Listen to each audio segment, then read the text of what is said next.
Oke, Assalamualaikum warahmatullahi wabarakatuh.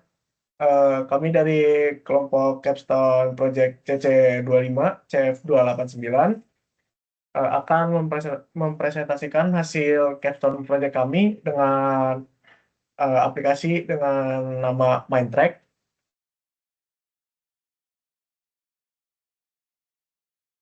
Oke, untuk timnya kami terdiri dari 3 VB dan juga 3 machine learning. Di sini ada saya sendiri, Yongki, lalu ada Giorgio, selanjutnya ada Rasendria Abel, lalu untuk anak machine learning itu ada Farhan, Noval Zakwan, dan juga Raden M. Fadil Azhar.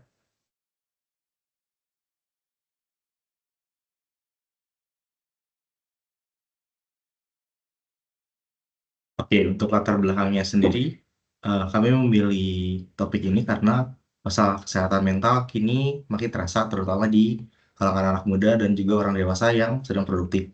Banyak dari mereka yang stres, cemas, dan juga tertekan, tapi seringkali tidak tahu bagaimana cara menyampaikan perasaannya. Mungkin karena malu, takut dihakimi, atau juga tidak tahu harus bicara ke siapa. Selama, selama ini, deteksi masalah kesehatan mental biasanya lewat kuesioner atau survei manual, tapi menurut kami pendekatan itu punya keterbatasan, terutama karena tidak semua orang mau jujur atau merasa nyaman mengisi formulir seperti itu. Karena itulah di sini Mindtrack hadir. Eh, Kami mencoba cara baru, yaitu menganalisis tulisan-tulisan pribadi seperti catatan harian ataupun curhatan menggunakan teknologi NLP atau Natural Language Processing. Dengan begitu, kami bisa membantu mendeteksi tanda-tanda awal gangguan mental secara lebih alami tanpa membuat orang merasa terinterogasi, dan juga menjadi langkah yang aman dan mudah untuk mereka yang butuh pertolongan tapi belum siap bicara langsung dengan profesional. Next.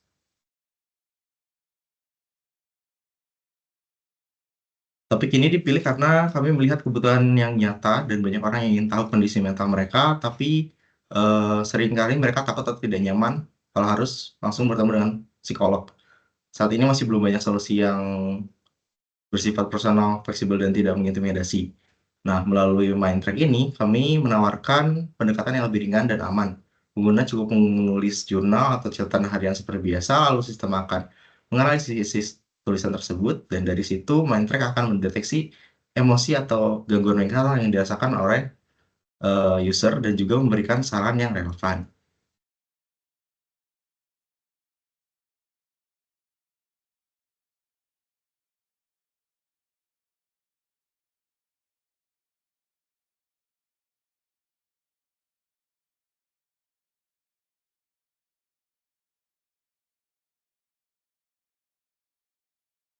Selanjutnya adalah perbandingan dari Exciting App, aplikasi yang sudah ada, dan Mindtrack ini. Kalau Exciting App itu input pengguna berupa pilihan jawaban yang struktur bukan teks yang bebas, lalu tidak menggunakan model NLP berbasis deep learning untuk analisis emosional, serta rekomendasi yang diberikan itu bersifat umum. Kalau aplikasi kami, yaitu Mindtrack, itu menggunakan input yang berupa jurnal teks bebas, memungkinkan ekspresi emosional yang lebih natural, mengadopsi model BI LSTM plus blog untuk klasifikasi status mental berdasarkan tulisan pengguna, dan juga memberikan rekomendasi otomatis yang disesuaikan dengan status emosional. Lalu ini adalah UI dari aplikasi kami. Yang pertama adalah landing page. Landing page ini dijelaskan fungsi dari Mindtrack itu untuk apa. Mindtrack help you understand your mental state dan lain-lain. Lalu ada get started yang langsung ke login page sama seperti dan songkap yang di navbar. Jadi user bisa login, register. Nah, lalu ini adalah fitur dari navbar, itu checkbox yang di sebelah kiri, di mana ketika user input teks bebas, yaitu I'm really stressed today, maka checkbox atau model akan memberikan output saya melihat Anda sedang mengalami stres, dan memberikan rekomendasi saran untuk membantu membantu meningkatkan menurunkan stres kita. Rekomendasinya ada segera hubungi profesional kesehatan, jangan ragu, dan lain-lain. Dan set ini akan disimpan di irisan set.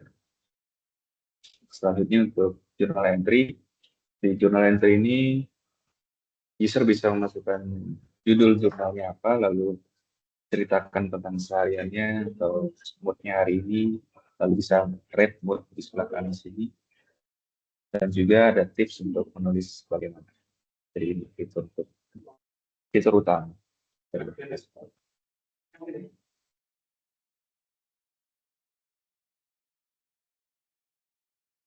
Oke, selanjutnya itu terdapat dua UI page. Yang pertama ada UI profile, di mana di sini pengguna bisa mengedit profile yang sudah pernah didaftarkan atau pernah diregister dan diedit menjadi data yang lebih baru. Kemudian di UI kedua ada fact atau frequently asked question. Jadi itu di sini fungsinya untuk menampilkan beberapa pertanyaan yang sering banget ditanyain oleh pengguna mengenai mengenai teknis atau mungkin saat memakai aplikasi Mindtrack ini. Itu ada di situ ada kolom pertanyaan, dan apabila diklik maka itu akan menampilkan sebuah drop down yang isinya berupa jawaban dari pertanyaan tersebut. Boleh di next.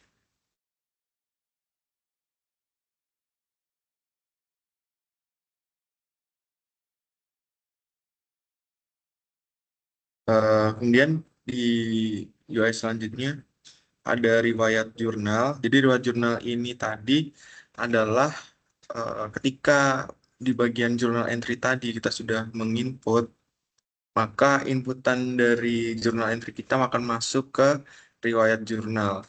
Jadi di riwayat jurnal ini berisi riwayat semua jurnal yang sudah ditulis oleh pengguna dan bisa dilihat detailnya dengan mengeklik button drop down tersebut yang berada di kanan. Terus kemudian di page selanjutnya ada About Us. Itu About Us itu adalah page yang berisi tentang deskripsi mengenai aplikasi Mindtrack. Kemudian ada misinya, yaitu misi dari aplikasi Mindtrack sendiri itu untuk ngapain. Kemudian seperti memberikan gambaran khusus lah kepada pengguna mengenai aplikasi ini, dan juga terdapat founders atau istilahnya yang mengerjakan aplikasi ini siapa aja. Kemudian di situ juga didetailkan ada nama dari tiap founders, kemudian ada bagiannya juga. Boleh di next selanjutnya. Oke, baik, di sini selanjutnya ada model performance yang sudah berhasil kami bangun. Untuk akurasinya, puncaknya berada di sekitar 77% sampai 78% untuk validasi akurasinya, dan tren akurasinya ini tembus sampai angka 80%. Dan untuk loss-nya sendiri ini cukup berkurang signifikan. Untuk training loss-nya di bawah 0,4, dan untuk validation loss-nya dia stagnan di angka sekitar 0,7 sekian. Boleh di next.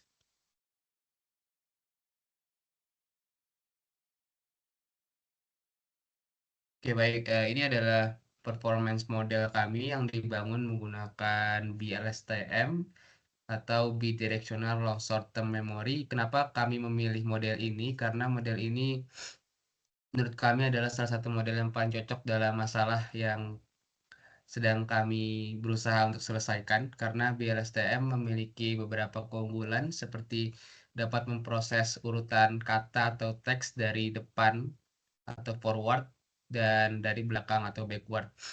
Kemudian bisa menangani dependensi jarak jauh terhadap teks yang panjang dan juga kinerja yang baik untuk klasifikasi teks. Dan sebelumnya juga kami sudah berusaha untuk menggunakan beberapa model lainnya seperti RNN dan juga model BERT atau Bidirectional Encoder Representation from Transformers. Namun untuk performansinya sendiri tidak lebih baik dari model yang kami bangun, yakni BLSTM. Untuk akurasinya sekitar di 78%.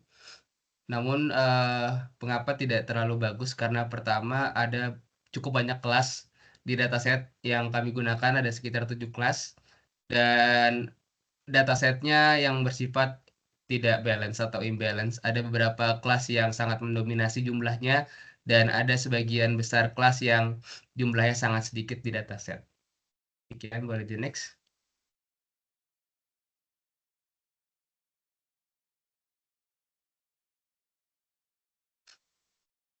Boleh tolong di next.